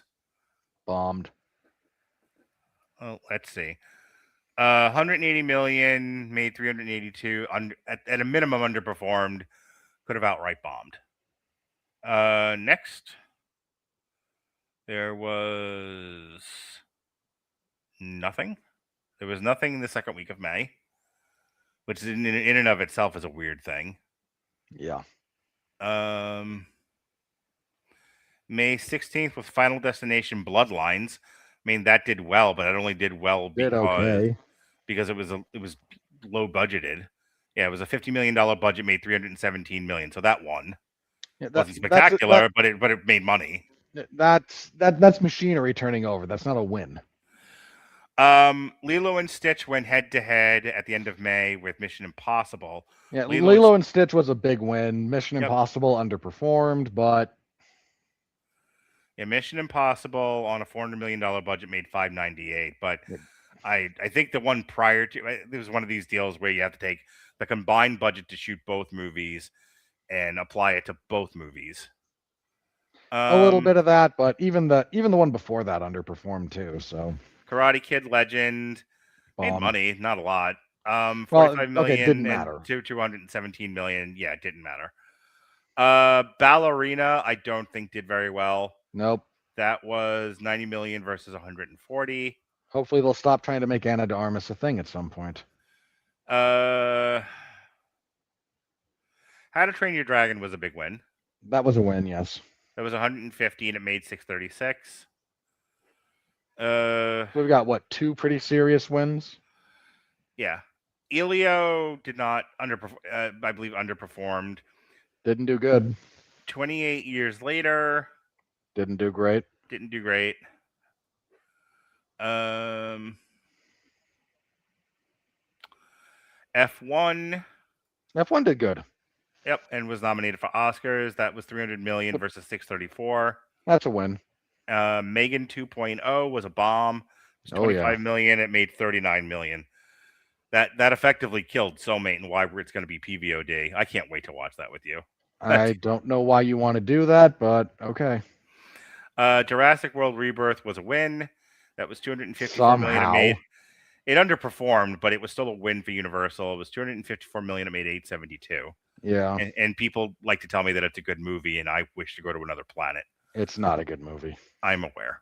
Well, that's for them. I know. You and we tore that thing to shreds because it sucks. Superman underperformed. Yep. Probably lost money when it was all said and done. I Know What You Did Last Summer. Nope. Didn't matter one way or the other. Budgeted at 18 million, made 64. Again, didn't matter. Yeah. Smurfs. Failed. 58 million, made 124. Yeah, again, didn't matter. Fantastic Four underperformed. Yes, it did. That did 230 million to 521. Yeah, if it made money, it was only barely, and I don't think it made money. When you factor in marketing, it definitely didn't. All right, and then we're into August, which ended with The Bad Guys 2 and The Naked Gun. Bad Guys 2 made 240 million off an $80 million budget, so not bad. And The Naked Gun, that was $42 million budget, made $102 million at the box office. Didn't matter. Yeah. So you had 4 winners. Yeah. Let me make sure there's nothing else. For the summer. Freakier Friday.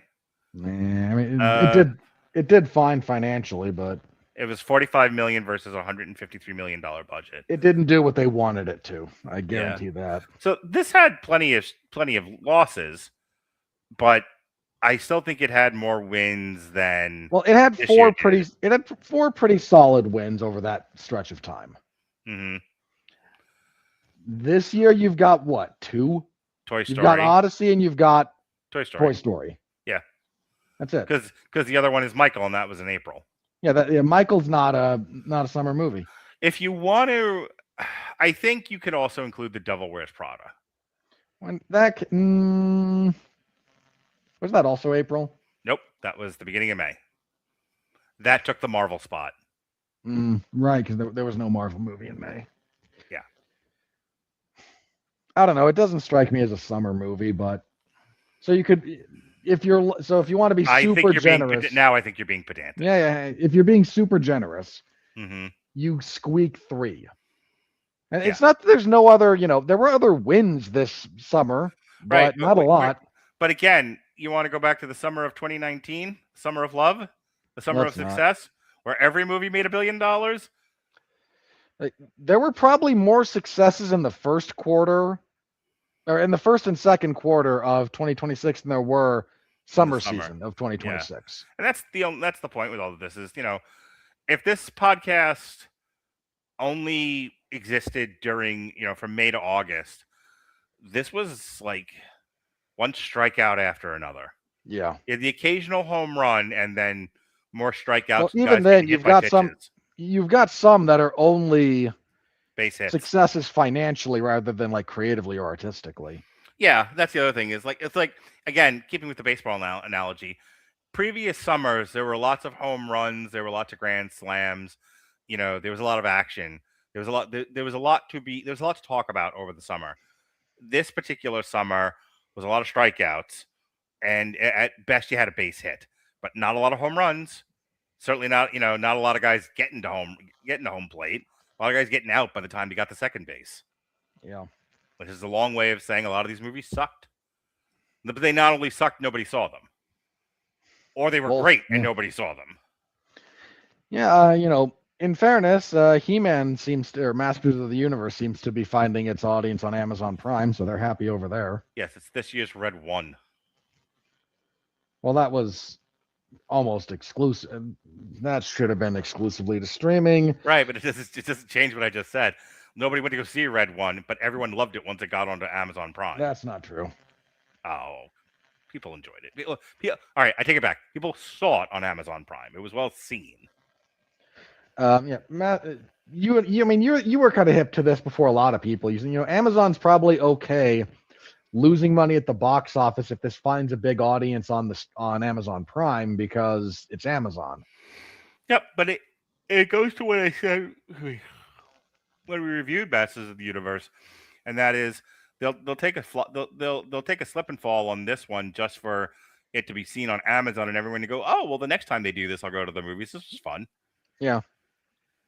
Somebody said to me today, like, who the fuck's making movies about like 80s cartoon characters? Almost everyone. I was told that by one of my clients today. Like, why would you do this? He's like a 20-some-odd-year-old kid. He's like, stop making movies about 80s cartoon characters. Nobody knows who they are. Like, people who go to the movies see them. Yep. All right. With that said, here comes the critical review.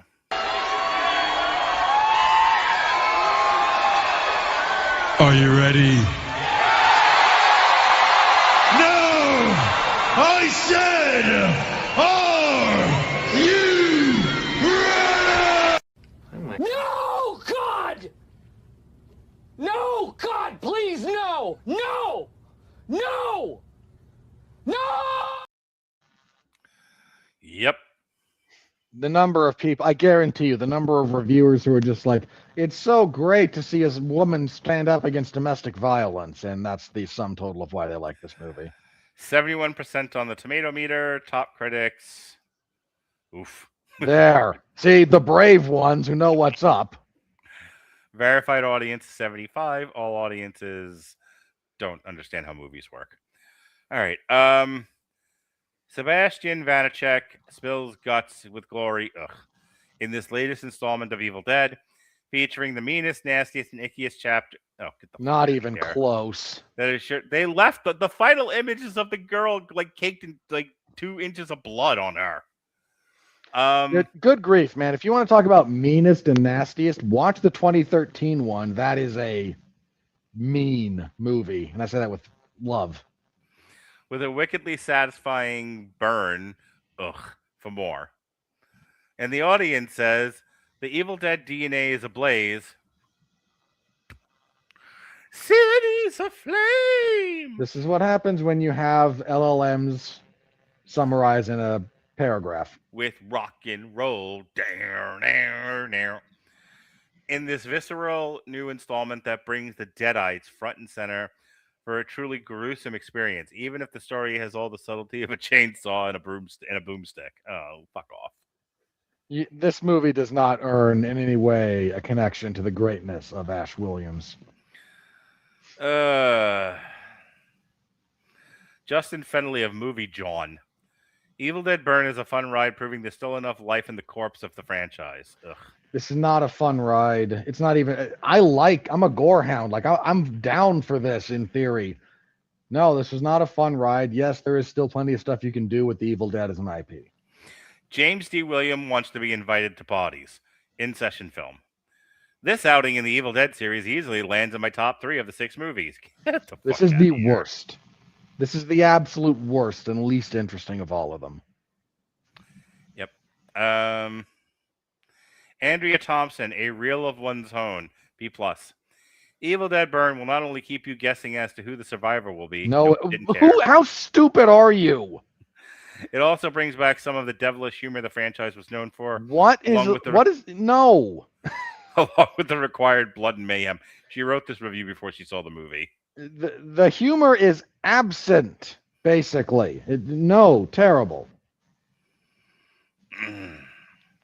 Walter Choa, Film Freak Central. Vaniček's timing is uncanny trip hammer like a trapdoor spider. He copy and pasted his review of Infestation for that. I almost guarantee it. Cara O'Doherty of Irish Examiner. Evil Dead Burn is a solid blood-soaked no, it isn't. Blood-soaked entry that should satisfy those who already appreciate the series' unique blend of terror, excess, and humor. As someone who really loves the blend of terror, excess, and humor this movie should be having, no, it has none of those things. Perry Nemiroff of Perry Nemiroff YouTube. Sébastien Vaniček embraces the traditional Evil Dead style and then packs his film to the brim with downright brutal and wildly creative set pieces. No. And every single one of them. This movie is closer to Saw than it is Evil Dead, where that's concerned. In some respects, yeah, I can see that. No, it's not. Please stop. What's wrong with you people? Stop, you're hurting me. Let's see. Randy Meeks of Espinoff. If you just want to see grotesque scenes, gushing blood, severed limbs, and demonic dogs with a hunger for a snack, this is your film. If you want to dig a little deeper, I'm afraid you'll find a void that's hard to overlook. No, even if you like gruesome stuff, this movie's lacking severely in all categories.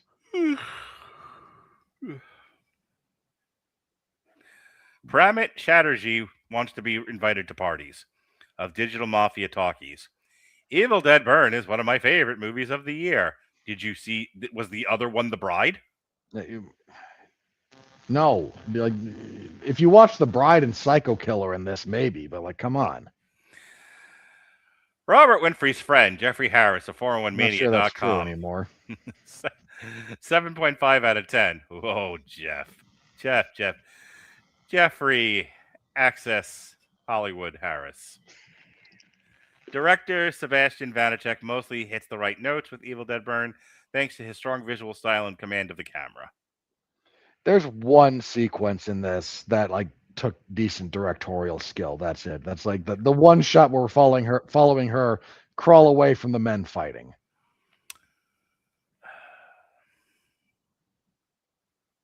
What's the word I said before about when you enable? Resident sex pest enabler, Dan Murrell of Dan Murrell Reviews. Hey, come on, if the criminal charges against Vince McMahon are being dropped, anyone can do it. True. It definitely has that Raimi style nastiness, but could have used more of the devilish excitement you can feel coming from behind the camera. No, this is really like it's actually lacking the pop of the gleeful gruesomeness that Sam Raimi injects into these things. That is absent here entirely. What have I told you this entire podcast, Eggy, about keeping your women in line? I don't know what you want from me, Mark. A strong pimp hand. Carla Hay of Culture Mix. Evil Dead fans might have mixed reactions to this lean and very mean-spirited addition to the franchise. It's not mean-spirited is my other big gripe with this movie, man. It's nice. The gory kills, Toothless. creepy tone, and striking cinematography are standouts. However, this movie falls back on typical horror cliches towards the end. Towards the end, the whole damn thing.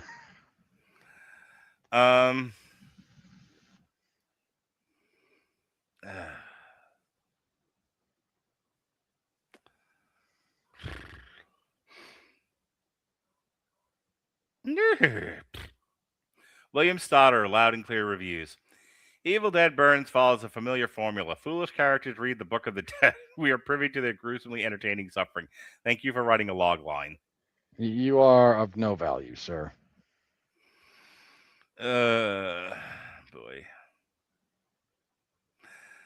Kerry O'Shea of Warp Perspective. If it overdoes it with the callbacks and just one more thing at the very end of this film, then this film doesn't seriously detract from an overall deeply disturbing, unflinching study of family-centered ultraviolence. Once again, you got the super text and mistook it for reading subtext and decided you were smart. There's a lot of that going around. Boy, is there. Matthew Jackson of Pop Heist. I think I can safely say that there are still no bad Evil Dead movies. Sure, This is there a are. bad movie. Because for all its flaws, Evil Dead Burns is far from a failure. No, it isn't. No, it fails pretty hard. I would like for these people to redo their reviews as if it didn't cost them, like it wasn't going to cost them their access to people in Hollywood or places in Hollywood. If the relevant people weren't going to become so thin-skinned, they'd never take your phone call again.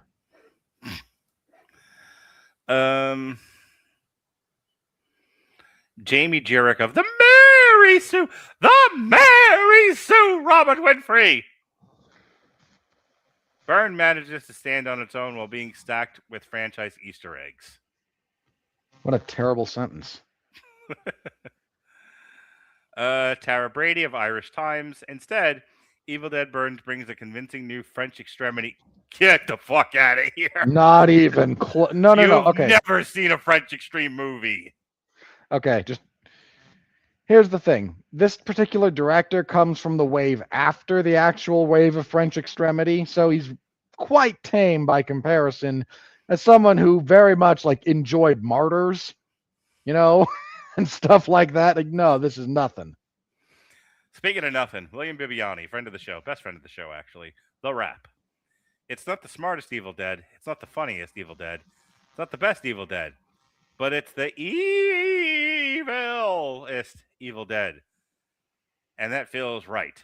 Dead right. How is this the evilest? What is the I don't know where you people can watch this movie and then watch something like Rise or the 2013 version and go, those are less mean-spirited and evil. I don't know what's wrong with you.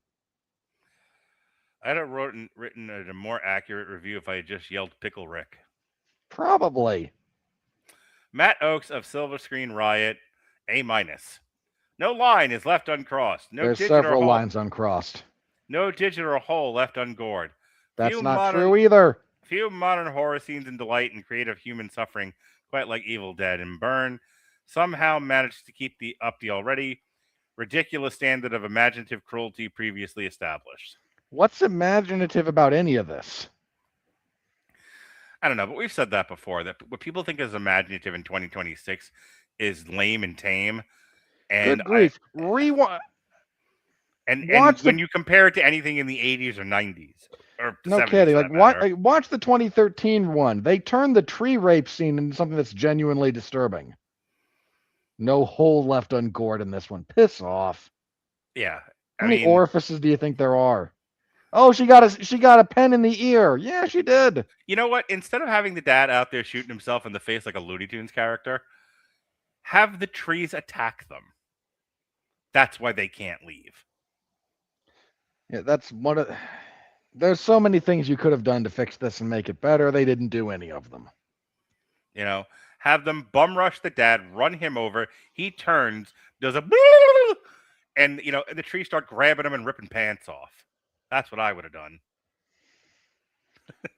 And my girlfriend with the line of the night. This movie was garbage. Hot bloody garbage. The Mary Sue. So again, this I is am one of the difficult worst. to live with. This is one of the worst movies of the year. It's not the worst. No, this is still my number one. Is still fucking Psycho Killer. I think it's still The Bride for me, but we can Ugh. fight about that when we get to the year end.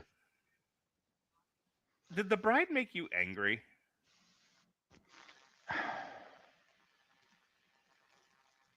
I felt The Bride was trying to insult me, You in particular? sort of. Anyone who paid money for it. Okay. That's a weird. It's weird that you ascribe that level of maliciousness to Maggie Gyllenhaal. She's a bitter, bitter woman, Mark. Have you heard her talk? I mean, in general, I watched 3 seasons of The Deuce. No. I mean, no, not act. Have you heard her talk? I know. I was being funny. I have not seen a lot of her interviews. If you want to send me a couple, I'll try to She fit them is into my bitter day. and can't see past 2016. Okay. I'll take your word for it, and I will award you 1 point to Gryffindor. So, and yeah, it angered me for a lot of reasons. And Okay. you can listen to Alexis and I talk about it in the archives, and Mark and I will rehash this discussion at our year-end show when that comes around, because it did not anger me. I've already talked about this. It did not anger me. I thought a lot of it was hilarious, but I guess I'm separating the art from the artist. But there's a lot of the artist in the movie, and if you know that, then I guess it changes your viewing of the movie, and I respect that. It's a movie that is simultaneously shrill, loud, and deeply insecure. Which I believe is a great way to end this podcast. Loud, shrill, and deeply insecure. And damn you, Hollywood. All right, this Thursday, Kat's back from her hiatus. Sean's back from his home planet. And we are looking at the late, great, but still alive and red-haired Molly Ringwald. I am a master of ceremonies in the English language. Anyway, we'll be looking at The Pickup Artist, which did not age as well as I'd hoped. Pretty in Pink, which I watched that with Erica, and it occurred to me 20 minutes into the movie that I'd never seen it before. And For Keeps, which I know I'd never seen before, but is the most movie of the 3. For what that's worth. Look, Pretty in Pink has been memed to death, but like any movie that establishes every trope you've ever seen since, that's kind of their fate. Yeah. Next week we will have Spider-Man. Brand new day. We will. And then Thursday, the lovely, vivacious, effervescent, good to her mother, an angel sent from heaven, the sweetest thing. She's only 17. Welcome to the jungle, Shay Tate. And we will be discussing the $1 billion baby that is Michael, which is only half a movie, the Bohemian Rhapsody, and The Doors. Worst edited Bohemian Rhapsody is like the worst edited movie you've ever seen. Yeah, I'm well aware. And The Doors from Oliver Stone. It'll be like the first time in a very, if at all, in a very long time that we've discussed anything Oliver Stone on this network. It's like a glaring fucking gap in what we've talked about. Jeez, I think you're right. I mean, you may have tackled JFK at some point with Nope. somebody else. Really? Nope, we've never talked about JFK. Hang on. Really should have. I must. Increase your bust. No. Oliver Stone. Hang on. Okay, I gotta look up. No, I'm doing the same thing that you are, and I can tell you right now, we've never done the Conan movies. Well, hang on. He only wrote those. Hang on. Let's look at directing only, right? Okay. So Well, we've never talked. I know we've never talked Platoon. we meant to. It never happened. Yeah. We've never actually reviewed Wall Street. Nope. We've never done Born on the 4th of July. Never done Talk Radio. JFK, you already mentioned. Natural Born Killers. Nixon. Yep. Evita, no. Any Given Sunday. That's the only one. No Wall Street sequel, no Snowden, no, yeah. Good grief. That is kind of surprising that several of these just never came up in other Well, and again, triple like features or I whatnot. only started doing like the director focuses. Let's see, it was probably 2023, I guess, or Still, 2024. even then, like I'm just shocked that a few of the like Wall Street and Platoon in particular that they never found their way into other thematic. Well, again, I pairings. think Platoon was scheduled to be a Veterans Day show, and it never happened. You know, Okay. but yeah, Platoon has never been talked about. By so us. eventually, Plenty of other people have said a lot of stuff about it. we're the only one that matter. But eventually, I should do a focus on Oliver Stone. Why don't you go ahead and do your plugs? All right. You can find me covering mixed martial arts and professional wrestling over at 411mania.com. I cover WWE SmackDown on Fridays, UFC events on Saturdays. Let's see. So there was SmackDown on Friday, which was a pretty good show, actually. They paced it well. There were, not everything was great, but it was nice to have SmackDown be watchable, if nothing else. So thumbs up.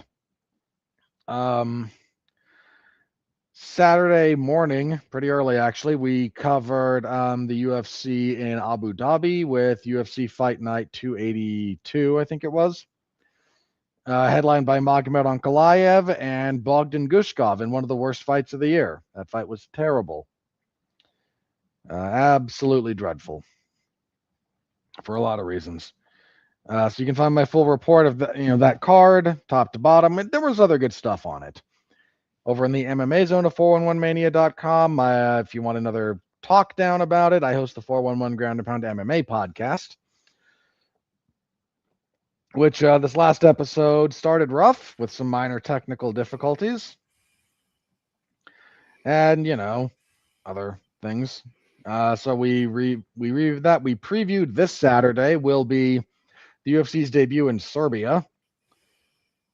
And they've got like 14 fights crammed onto that card.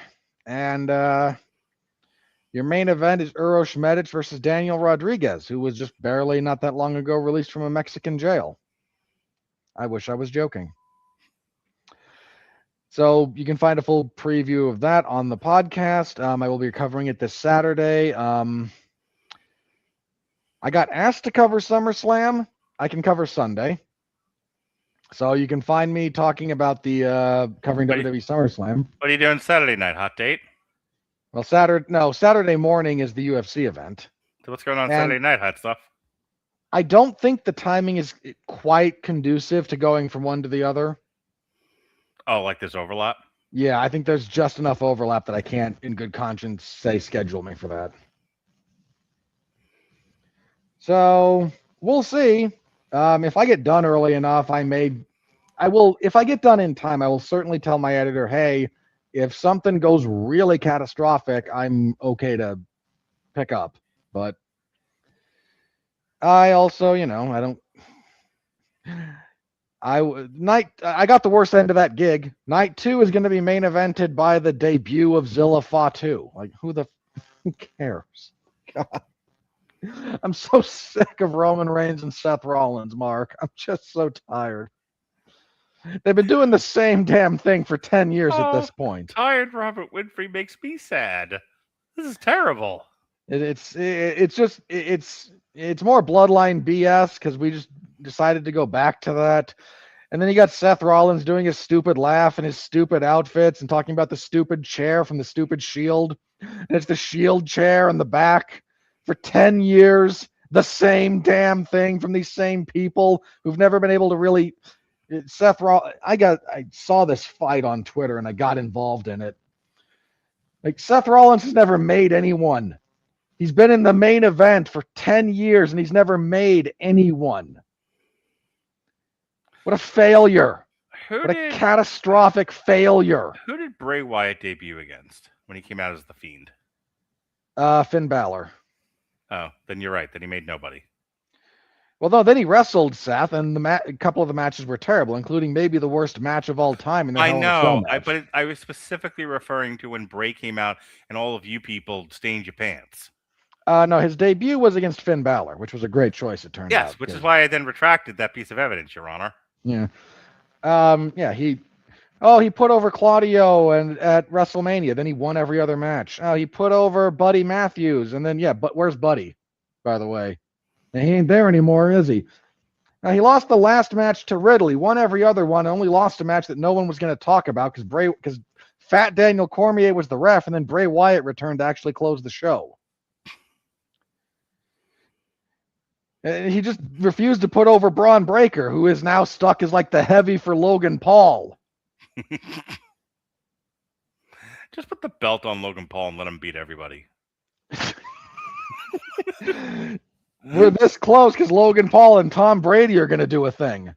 Oh, are they? Great. Tom Brady slapped Logan Paul at a WWE event, so you know it was worked. But yeah, like I hope the WrestleMania main event is Logan Paul versus Tom Brady. Dude, a couple of years ago, Kenny Omega, very famously on a podcast, said this, like, I'm sad. He said, I'm sad that, we're not that far away from like the main event, the actual, by God, main event of WrestleMania being Logan Paul versus Mr. Beast. Yeah. He was not wrong. Nope. I mean, and, it's not like Roman is some God's gift to getting people over, but he's done a better job than Seth. Have you looked at the comment section of my Odyssey TikTok? Not recently. Having looked through the comments of it, and there's like 3,000 some odd comments, I think, on it now, and 40,000 views. We get it. You're big time. Thank you. I work hard. I deserve this.